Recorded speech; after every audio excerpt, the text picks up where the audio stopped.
Hello and welcome to this session of Wednesday Wisdom. I'm Janice B. Gordon. I'm here to talk to you about your DISC profile. I love this tool. I use this tool an awful lot when I go in and I work with companies and even individuals as well, to really help them to understand themselves, to actually become more self-aware. Because, you know, after all, in our relationships, it's really important to understand as much about ourselves, what we do and why we do it, as understanding other people. In fact, by understanding ourselves, we understand other people and it helps us to know how to work with other people, how to develop the relationships. And that's why I think self-awareness, but the DISC tool really helps you with that. So I really wanted to introduce it to you, but also I've got a link for you that I'll also post in the comments, but I'll tell you at the end of this presentation where you can go to do your DISC profile. But so first of all, I really wanted to just give you why it's important and what it will do for you, and explain a little bit about the tool so that you can go online and do it yourself and read the report. So yeah, I use this a lot.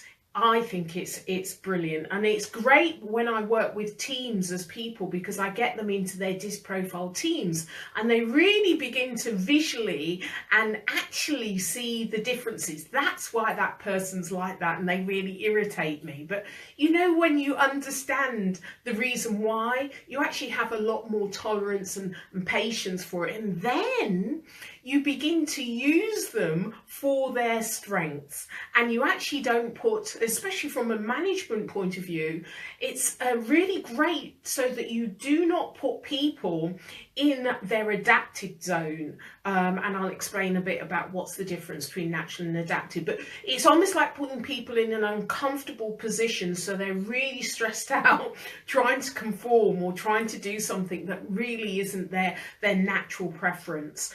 And so it takes them longer, you know, they procrastinate, you know, they frustrate the team, and that's why it's really, really important. But it's also on a communication level. But first of all, let me introduce myself before I launch too much into that. My name is Janice B. Gordon, aka the Problem Solver. Now, I work with individual businesses and teams within larger corporates, really helping them to grow their business one customer at a time, because we know even in business to business, it's people to people. So that's why it's really important to understand the people in your business and how to make the most of them, and for those people in your business to understand how to make the most of the relationships, to grow the relationships, to secure the right relationships, and to maintain the relationships as well, so that you're not losing people at the other end. And this is why a lot of the tools that I talk to you about in my live training, I actually use them in the companies that I work with. You know, there's no reason why you can't use it. It doesn't matter if you're a small business or a larger business. These are really great shortcuts, brilliant tools to actually help you understand yourself and understand your customers, your buyers, your suppliers, your employees better, and getting everyone working in their natural style, working to their core strengths, and using the tools that I talk about in these live training. So, you know, in today's world, customers are so much more savvy than they've ever been with the internet and tools, technology. It's enabling them, so they're really ahead of the game. It is very much more competitive now than it has ever been, and that is not going to change. The global competition for, you know, your customers is huge. So customers have so much more choice what companies, what brands, what products and what service they choose to deal with. And, you know, it doesn't matter whether you're business to business or business to consumer, it's exactly the same. It is competitive out there. So, there's lots of research done on sales team, and I talk a lot too and about sales team, because if you're running a business and department, all of you are salespeople, you're all about building relationship. And so, it's really important to actually understand why this is important to everybody, whether you're running a business, owning a business, whether you're working in a business, it's really, really important. And you've got to have the right kind of mentality to grow a relationship. And I've talked previously about sales being actually sharing. And so relationships is sharing something about yourself. I talked about last week, asking the right questions, being really curious about other people and asking their advice and really paying them the due respect and building trust through those tools. But I'm going to take it a little bit further about the self-awareness, which is what I'm concentrating on today. Now, self-awareness is one of the top traits to successful people. They really clearly understand what environments work for them, what is their natural style. They create that around them, and that's the ones they're attracted to. And so being self-aware about what are the best environments that are going to enable you to play to your strength is really important. You're actually putting yourself in the best position to be successful. So when you are aware, you're able to, take the right actions that are going to give you the right results, and enable you to get all that you desire. So environment is really, really important here, but you don't know what the right environment is for you unless you're self-aware about, what is your natural style. And so that's why this tool is really important. It's really great at really getting to the crux of what's your strengths, what's your natural style, and helping you to understand that. If you don't know it, you can't actually work towards it, and that's why this is really key. Prospective buyers that may be uncomfortable with you for whatever reason. Who knows? But they may be. Unless you're self-aware, you can't pick up on it and you can't adapt your style. And that's why you also have not only a natural style, but an adapted style as well. And it just means that it takes you a little bit more energy, but it doesn't mean that you cannot do it. Lots of people say to me, well, I'm not a salesperson, but you're actually, you build relationships, don't you? Yes. So, it may be that it takes you a little bit more energy to actually do it, but it doesn't mean that you cannot do it. So, we are very much more adaptive than we think.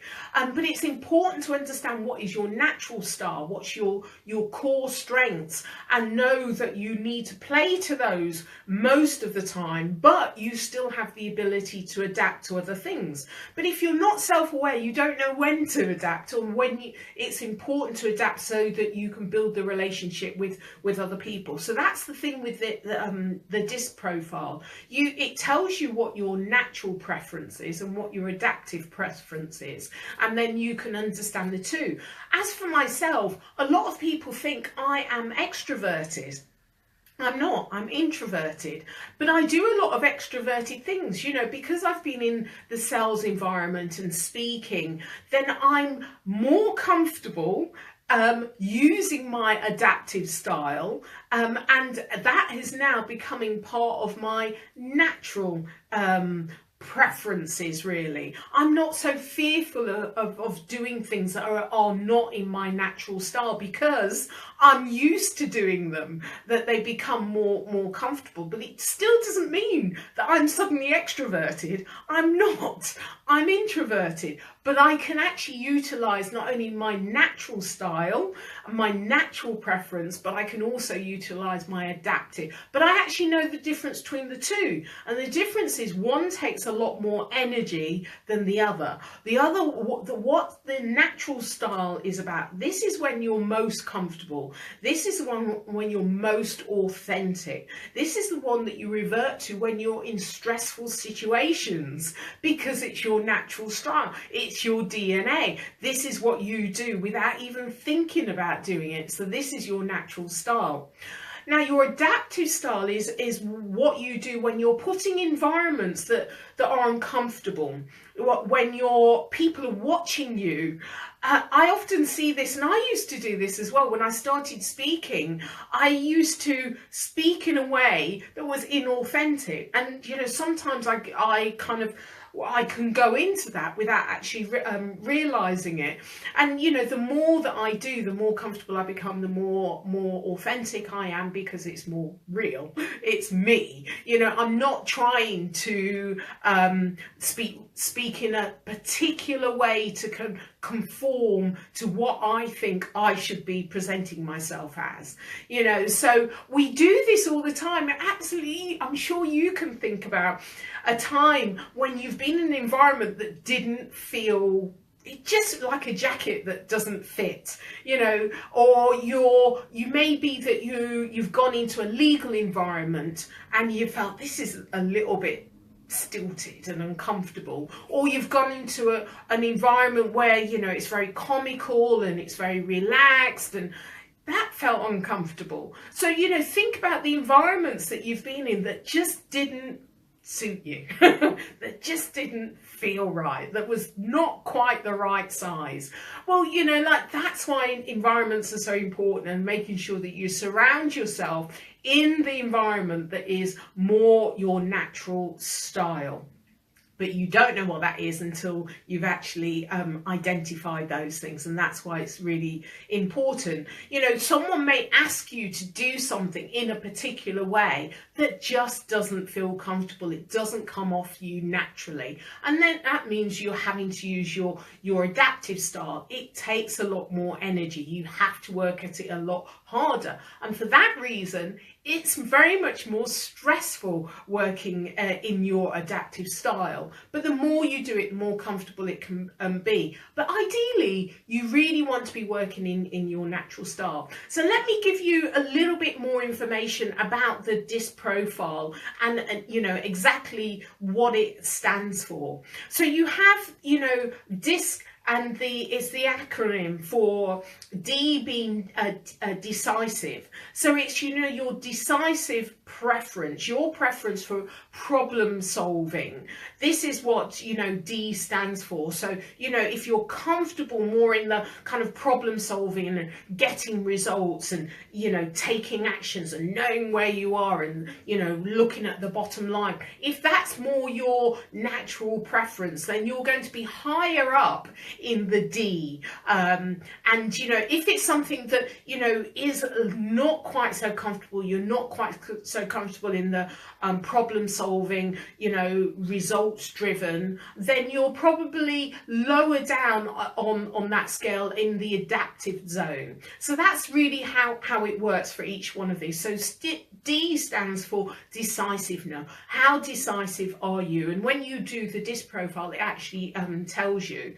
So it may be that you're an accountant, and you're adapting, you know, you've discovered that you're indeed you're more on the adaptive than you are in the kind of like your natural style. So that's something to think about. It actually can tell you, you know, like what roles are better for you, that are going to enable you to play to your strength, which means you're using a lot less energy because you're in your natural style.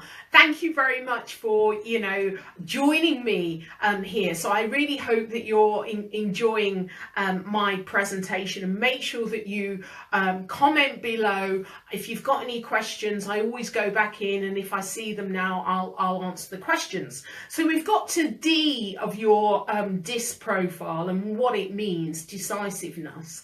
So I is about interaction, you know, how you interact with people, and what your preference is for interacting with others and showing your emotions. And, you know, if you're more of an emotional type of person, you're more touchy-feely, you like to be around company, you're interested and curious in people, you're really people-focused, you're likely to be naturally, you know, higher up in the I. But if, you know, people are not your thing, maybe more objects and, you know, more engineering and so forth, which is fine. We're all unique and different. But it may be that then you're lower down on the I, and that's you're higher up in, you would have to adapt to it. And so, you know, it's not your natural style. So when you have to deal with people, be curious with people and interact with people and show your emotions, it takes you a lot more energy to actually do that. You can do it, but it's not as comfortable. So you're in your adaptive zone with interaction. And so S stands for stability. Stability. Now this is about the preference for pacing, for persisting, for your steadiness. You know, if you're somebody that, you know, you just keep going, you know, there's nothing, you know, you're plodding along with, you know, a particular aim in mind. You pace yourself and you just keep going. You're like an ever-ready or Duracell battery. If you're pretty, you know, someone that is quite steadfast in your views, you know, your thinking's not quite so flexible, but you're quite persistent. If you're somebody that knows their own mind, you've made decisions about things and you stick to them. If you're someone that, you know, people say to you, you're really reliable. You know, if you say you're going to be somewhere, you're going to be somewhere. If that sounds like you, then you're going to be quite high up on your stability measure. That's where you're most comfortable. You may say things like, I never like to let people down. You know, I always like to be on time. Then you're going to be higher up. If you're someone that is constantly late, you know, and, you know, you forget things, you know, you don't have a system to kind of like write things down, and you're kind of very much more flexible in your thinking, and you're willing to try loads of different things and not necessarily stick at one thing, but you're quite adventurous and all of that, then, you know, you're not going to be quite so high up on the stability measure, and you will adapt. You're in the, you know, you might be higher up for stability in the, you know, and your style is to adapt to that. So it means you can do it, but it just takes a little bit more energy to do it. So I hope you're actually getting, you know, what DIS stands for and how it actually measures your natural and your adaptive personality. So the last C in DIS stands for cautious, and this is your preference for procedures, for standards, for protocols. You know, if you're somebody, if you may be working as a compliance officer or in that type of environment where you know, you like checks and measures, and you feel comfortable working within parameters like that. You like to know where you are. You want to see you read the terms and conditions and all of the small print and things. You know, you take your time to decide on things because you want to evaluate all of the information. So you're a little bit more cautious and slower in your decision making. You're not quite so decisive, but you're very assured in the decisions that you make because you read all the small print. And I can tell you that's not me. It's not me at all. And that's okay. So I will have to adapt to that.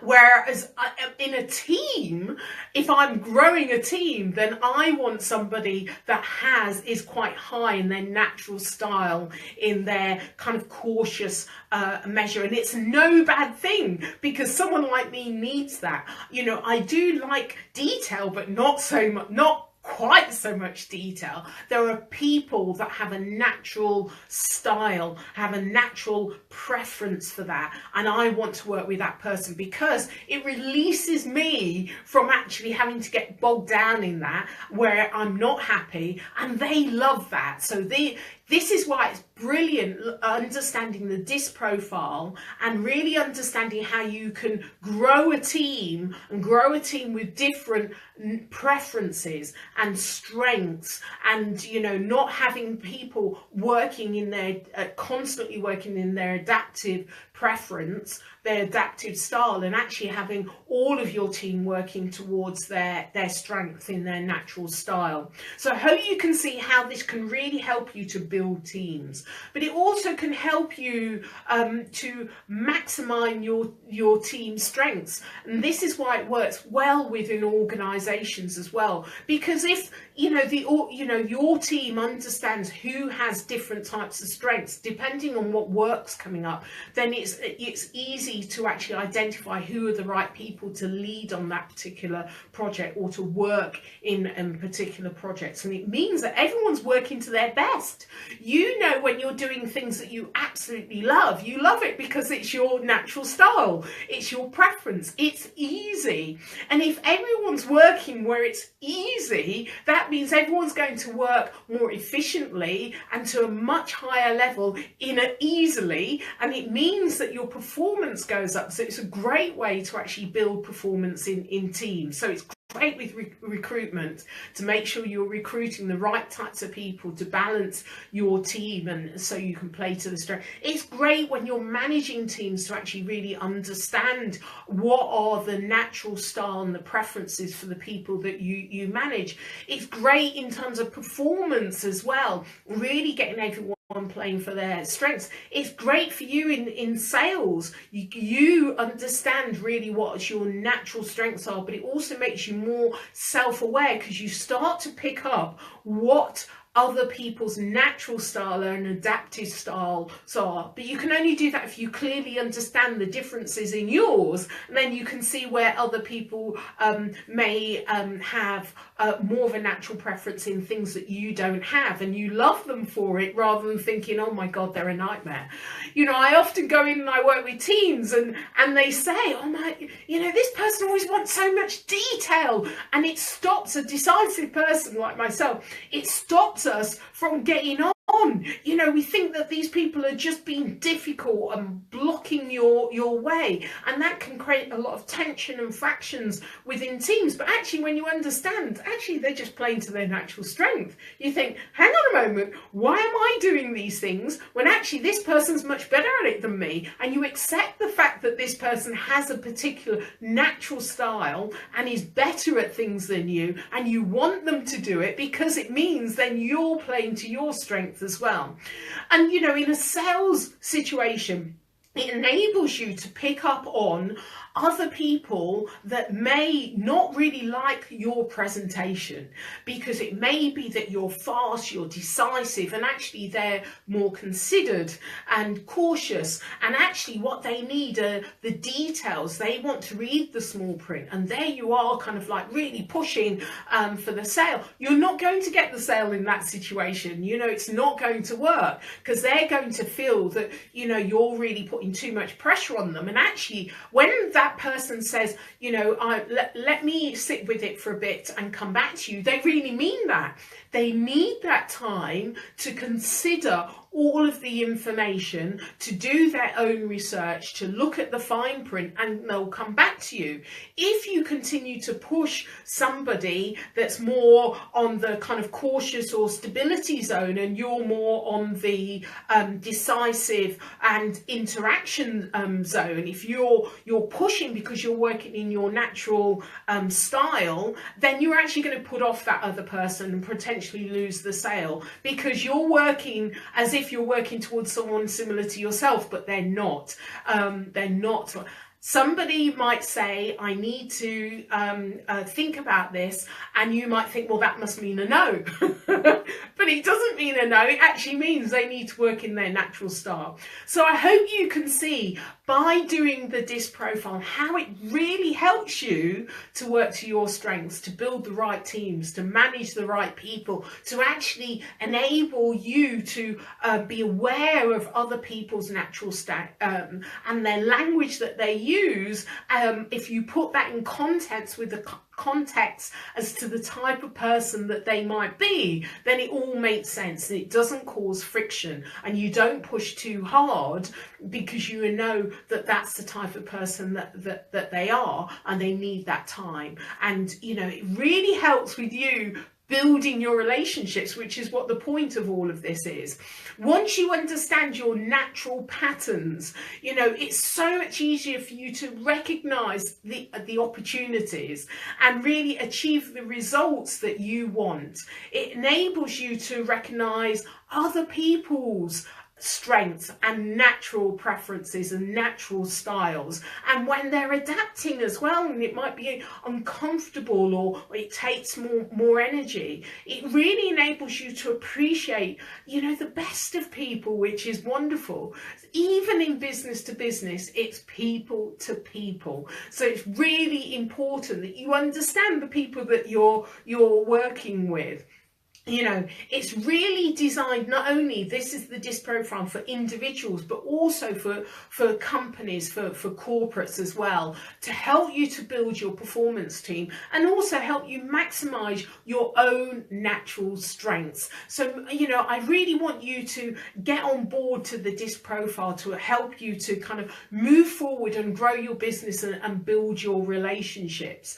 Environment is really important here as well. And research that was conducted by Intermix shows that most successful people have a common trait of self-awareness. Self-awareness is absolutely key to the most successful people in the world. And that's why I really do promote the DISC profile as a way of you becoming more self-aware and really understanding how to build relationships and really appreciating the strength that other people have that may be different to your own, not less, but just different, so that you can adapt your style so that it's comfortable for that person who enables you to build the relationship. So it's really, really important that you recognize that the situations that make you successful, and self-awareness is one of the key traits. And the DISC profile really does help you to build the self-awareness so that you can build the relationships and adapt your style to the other person. And I always say this, in business, it's not about you. In sales, it's not about you. It's about the other person. So anything that you can do, any tools that you can use to help you to really build a relationship and understand the other person is absolutely key. The DISC tool can be used in training to help you to understand how to interact with others. And so I use it a lot in training. And it's really important, a way of you building relationships. The information will also help you to communicate more effectively, because you can adapt the way you communicate because you're self-aware of what other people need. And you appreciate them for those needs rather than thinking that they're putting blocks up. And it really helps you to understand and appeal to the natural behavioural style of other people and really play to their strength. When your livelihoods in business really is about interacting and understanding other people, any tools that you can use to help you, to enable you, is absolutely critical. So it's critical that you understand not only yourself, but understand and how to build positive relationships based on true trust of others. And this enables you to not only understand but adapt to others and appreciate others. So I hope you found that useful. Now, the link that I want you to use, because I've used this quite a lot, there's lots of DISC profiles on the internet, but this is Tony Robbins' one, and I think it's one of the best. In the report that you get, gives you so much information. So I want you to go to www.tonyrobbins.com /DISC, DISC. So www.tonyrobbins.com /DISC, DISC. Go there and it's free, which is brilliant. Go there and get your report, and I'd love you to post in the comments below, you know, what is your DISC profile? Give me the readings. I'd love to hear from you. Hopefully you've enjoyed this. Make sure you share it so other people can go to the link that I've given. I'll post it in the comments below so you can do your DISC profile and get a brilliant report. Have a great day. Thank you so much for joining me. Join me next week on Wednesday Wisdom. I look forward to seeing you then. All right then, take care. Bye.